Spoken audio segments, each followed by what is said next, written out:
Sa harap ng lumalalang panluloko at panlilinlang online, isinusulong ni Senador Mark Villar ang pagtatatag ng kauna-unahang Philippine Scam Prevention Center.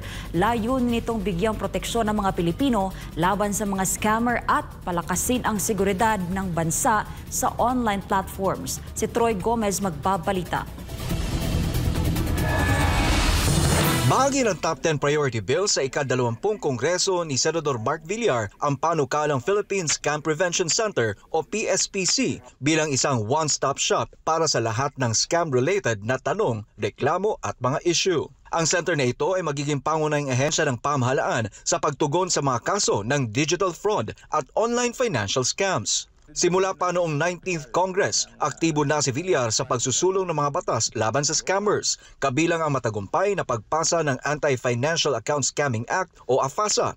Ngunit para sa senador, kailangan pang palakasin at pagbutihin ang mga mekanismo upang mas maging epektibo at abot kamay ang proteksyon para sa lahat ng Pilipino.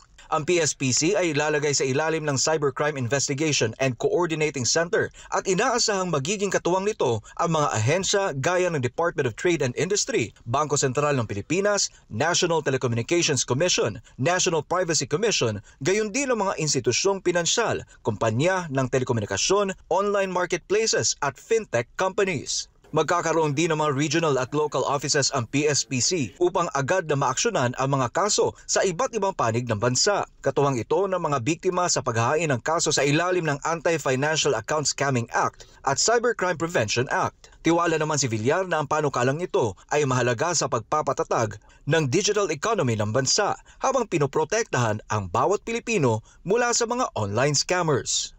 Para sa Diyos at sa Pilipinas kung mahal, Troy Gomez nag-uulat, SMNI News.